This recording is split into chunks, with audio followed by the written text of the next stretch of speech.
bon pour moi. C'est bon?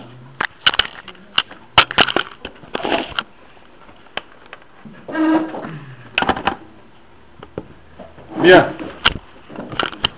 Donc ce soir, on va essayer de comprendre quel est le rapport exact ou inexact entre la notion du désir, la notion du plaisir et la notion de la Torah. Alors, avant tout, les commentateurs nous disent que l'être juif est bâti à partir de trois événements fondateurs, qui sont 1, la sortie d'Égypte, 2, la traversée de la mer Rouge, Kriyat Yam-Souf, et 3, Kabbalat la Torah, le reçu de la Torah. Et le peuple juif est appelé Ivrim, c'est un des noms du peuple juif, hébreu, Ivrim, ceux qui ont traversé une certaine dimension, ils ont traversé quelque chose, et c'est cette traversée qui fonde leur identité. Si le peuple juif porte le nom d'Ivrim, c'est bien entendu pas un micré, c'est pas un événement historique, c'est pas quelque chose qui s'est passé pour le peuple juif, c'est quelque chose qui est constitutif de l'identité même du peuple juif. L'identité même du peuple juif est constituée par cette traversée de la mer Rouge. Et il faut comprendre qu'est-ce que c'est.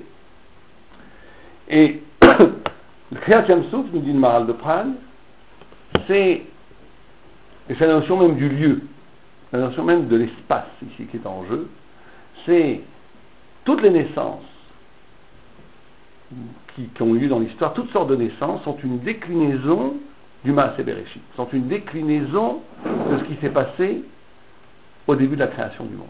Toute nouveauté, si vous préférez, qui arrive dans l'histoire de l'humanité ou de l'histoire du monde, est déjà inscrite en germe dans le Maaseh Bereshit, dans l'acte premier de la création du monde.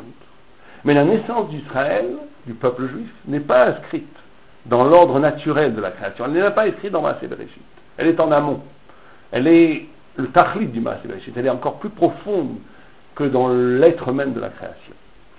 Et le Maharal de Prague dit que Kriyat Yam-Souf, c'est la création d'un lieu absolument nouveau, pour un peuple absolument nouveau, qui a besoin d'un lieu absolument nouveau pour habiter.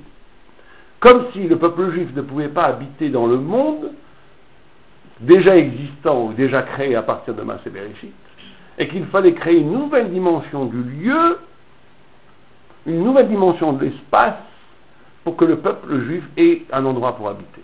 Et c'est ça que Kriyat Yam-Souf. Kriyat Yam-Souf, c'est l'ouverture d'un espace radicalement neuf, quelque chose d'absolument neuf, dans lequel le peuple juif, qui est lui-même absolument neuf, absolument nouveau, va pouvoir habiter, va pouvoir s'insérer dedans.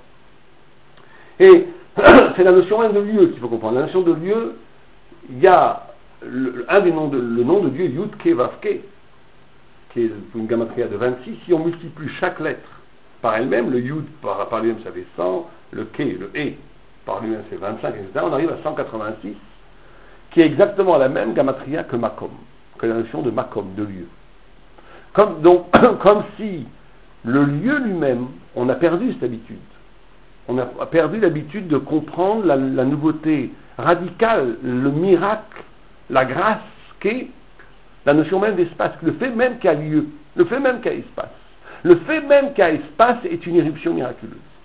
On a l'habitude, nous, de considérer l'espace comme un vacuum, comme quelque chose dans lequel on rentre les choses. Et on ne conçoit l'espace que par rapport aux objets qui sont dans l'espace. Or, il y a une dimension, une relation à l'espace qui est plus fondamentale que celle-ci, qui est la capacité de voir dans chaque lieu quelque chose d'absolument nouveau. Chaque lieu, la grâce même de la création. Le tzaddik est capable de voir, nous, de façon naturelle, l'homme amène la conscience de l'espace dans tous les endroits où il va. Et en réalité, il se retrouve toujours au même endroit où il va. Il n'est pas ouvert à la nouveauté radicale que chaque lieu. Il y a une poésie, une magie, quelque chose de proprement énigmatique, de proprement secret. Quelque chose qui se révèle, si vous préférez, qui apparaît dans chaque lieu différent. Et le tzaddik ici doit avoir un degré de ruchnius. Le juif doit avoir un degré de spiritualité où dans chaque lieu, il voit apparaître le miracle de ce lieu. Parce que chaque lieu est un miracle. D'ailleurs, cette idée même que le lieu apparaît, que le lieu n'est pas donné comme ça. Un des grands travaux du Moussa, c'est toujours de réinterroger l'évidence. Nous, on vit à partir de cas qui sont évidents, il faut réinterroger cette évidence. Le lieu est à réinterroger, le lieu est à il faut revivre. Qu'est-ce que c'est un endroit? Qu'est-ce que c'est un espace? Qu'est-ce que cet espace me dit? Le tzaddik est capable de voir dans chaque lieu comme une lettre ou comme une missive que Dieu lui adresse. Le lieu dit quelque chose. Le lieu dit quelque chose à toi. Et donc il faut être capable de dépouiller le lieu de tout ce qu'on a l'habitude de voir partout, ce qu'on a l'habitude de reproduire les schémas de l'endroit où on est, partout où on est, de toujours être dans les arba à mode, dans les quatre arpents de ce qu'on a l'habitude de reproduire, et de laisser apparaître ce qui est d'absolument neuf, d'absolument miraculeux, d'absolument original dans chaque lieu où on va. Et ça va plus loin que ça. Le monde lui-même est construit comme ça. Le Maharal de Prague pose la question, pourquoi le monde est créé à partir de la mer? Pourquoi la mer était envahie, la mer était partout, et puis la terre, la Yevasha, apparaît au sein même de l'ouverture de la mer, comme l'ouverture de la mer Rouge. Donc le fait même qu'il y a espace au niveau du monde est un miracle. Et plus que ça, la Gemara dit que chaque vague qui arrive, elle veut détruire le monde. La Gemara dit que chaque vague qui arrive, elle dit je suis là pour détruire, c'est moi qui vais détruire le monde. Et chaque vague comme ça, et la Gemara dit c'est un roc, c'est Dieu par son infinie puissance qui avec un peu de sel, un peu de sable, arrête la mer. Mais c'est un miracle. Il y a une sorte de fragilité ontologique essentielle du monde, une virginité, une fragilité du monde. Et il faut habiter le monde comme ça. Donc ce qui nous intéresse maintenant, c'est la notion de l'eau. De l'eau. Et les Baal Moussar nous disent la chose suivante. Ils disent que les 4 yesodot, les 4 choses les 4 éléments qui font le monde, l'eau, le feu, le hafar, la terre, la poussière et l'air, sont 4 éléments aussi des midot. Comment on appelle des midot, des traits, pas des traits de caractère, des traits de caractère si on veut. Le feu, c'est le casse. Le feu, c'est la colère, la kina, la colère, la jalousie. La hafar, c'est la hatsut, c'est la paresse. L'air, c'est la gava, le kavod. Et l'eau, c'est les tahavot, c'est tous les désirs, tout ce qui est désir. Et justement, pourquoi est-ce que l'eau, on pourrait faire un cours rien que sur ça, sur ces 4 choses-là, en quoi l'air, c'est assez évident, mais on pourrait approfondir, en quoi l'air est lié à l'orgueil, en quoi le feu est lié à la colère, en quoi le hafar est lié à la paresse. Mais l'eau, c'est toute la ma'arechet, tout le système du désir, des ta'avot, du ta'anoug et du ta'avot. Et le Maharal pointe tout de suite sur l'essentiel, et il dit, l'eau est la chose qui ne prend pas de forme, ou plutôt qui n'a pas de forme, et qui prend toutes les formes possibles. L'eau en soi n'a pas de forme. L'eau, elle va prendre toutes les formes que vous allez lui donner. Elle va épouser les formes. Vous l'avez dans une bouteille, elle va prendre la forme de la bouteille. Vous l'avez dans une casserole, elle va prendre la forme de la casserole, etc., etc., etc. L'eau en soi n'a pas de tsura, elle n'a pas de forme. Elle est l'absolue matière qui va prendre les formes qui vont se présenter à elle. Or, nous dit le Maharal, un sod, il dit, ça c'est exactement le problème en négatif du jouisseur. Le jouisseur, celui qui vit pour les ta'avot, ou quand je dis le jouisseur, ça peut être chacun d'entre nous, dans le niveau qu'il a où il est lié à sa jouissance, où il est esclave de sa jouissance. Le jouisseur, la jouissance, le problème de la jouissance, le problème du plaisir, du désir, c'est que, justement, le jouisseur ne veut prendre aucune forme. Le jouisseur, qu'est-ce qu'il fait? Il prend, à un moment donné, il prend une forme, il va prendre une forme jusqu'à ce que son désir soit assouvi, et dès que son désir est consommé, il consume cette forme, et il repart à zéro. C'est-à-dire que le jouisseur, c'est ça, la passion du jouisseur, la passion du fauteur, du Don Giovanni, ou tout ce que vous voulez. Et la fascination qu'exerce la matière sur celui qui pêche en étant le jouisseur absolu, c'est que il y a un éternel recommencement. L'eau est riche de toutes les formes possibles, c'est la liberté.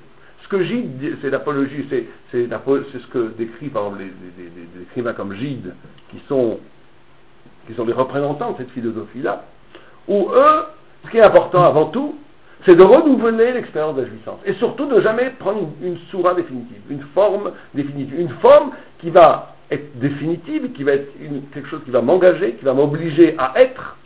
Dès que je m'obligerai à être, je vais perdre la virginité, la possibilité infinie de toutes les formes que peuvent donner la matière. En d'autres termes, on voit une analogie totale entre l'eau et la jouissance.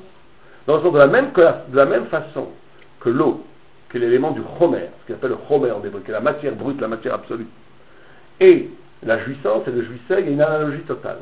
De la même façon que l'eau, qui est le symbole de la matière absolue, est riche de toutes les formes à venir, mais qui refuse de prendre une forme définitive. De la même façon, le jouisseur passe sa vie à passer d'une jouissance à l'autre, en refusant de s'engager totalement dans une soura, parce qu'il a l'impression qu'il va perdre sa liberté. Il a l'impression que dès qu'il va prendre une forme, et qu'il va élaborer cette forme et affiner cette soura de plus en plus, il va perdre sa liberté. Donc il passe sa vie, cyclique, à passer d'une jouissance à l'autre, où il fait une jouissance, il prend forme juste le temps d'une jouissance, ou juste le temps d'une relation, ou juste le temps d'un événement, et dès que cet événement existe, ça ne l'intéresse plus. Il la détruit pour recommencer ailleurs la même chose. C'est ça la relation, si vous préférez, fondamentale qu'il y a entre l'eau et la jouissance. C'est cette... Or là, c'est là où c'est compliqué. On m'a demandé de préciser ce qu'on avait dit il y a 2 semaines. C'est que, justement, c'est ça tout le problème. On avait expliqué la semaine dernière que cette fameuse phrase, l'existence précède l'essence, elle est effectivement vraie à un certain niveau. C'est-à-dire que l'homme, pour exister étymologiquement parlant, pour exister, il s'arrache de la matière. Le premier geste d'exister, le premier geste de penser, c'est un arrachement de la matière. Tu t'arraches de la matière. Existence, c'est ça que ça veut dire en français. Sortir du stance de la matière. C'est-à-dire que ce qui est avant tout concept, comment je produis des concepts, c'est en étant capable de m'arracher de la matière, pas en étant capable. La gestuelle elle-même, à l'origine de penser, l'homme s'arrache à un statut pour comprendre quelque chose de nouveau, pour mollir, pour engendrer une nouvelle conception des choses. C'est inhérent même au fait de penser, au fait d'exister. C'est ça l'existence. Or, c'est là où il va y avoir ambiguïté. C'est que cette existence, ce fait même que Dieu a créé l'homme comme ça, que pour comprendre quelque chose, il faut s'arracher à la matière, c'est le signe, déjà, à ce niveau-là, que l'homme est dépassement, que l'homme, dans son existence lui-même, on lui demande de toujours se surpasser, d'aller toujours vers l'infini, de plus en plus, qu'il n'est jamais un produit fini, un produit fait, qu'il n'est jamais un résultat, qu'il n'est jamais le produit de l'être, qu'il est toujours quelque chose qui peut être plus que ça. C'est pour ça que l'homme existe, parce qu'il peut sortir, parce que c'est ça le fait même de la liberté de l'homme, c'est qu'il peut s'arracher à ce qu'il définit. C'est ça exister. C'est s'arracher à toutes les définitions, et hop, trouver un nouveau niveau. Et à un nouveau niveau, encore. Et ça pointe l'infini, ça pointe Dieu, cette existence. Mais le jouisseur, ou l'apécoron, tout ce que vous voulez, lui va prendre l'expérience de la jouissance, ou l'expérience de l'existence, comme but par lui-même. C'est la jouissance d'exister qui est le but. Alors la jouissance d'exister n'est là que comme un moyen pour te montrer que l'homme, n'étant pas limité par la finitude, par la limite, il est toujours obligé de se dépasser. Ce dépassement pointe vers l'infini, vers Dieu.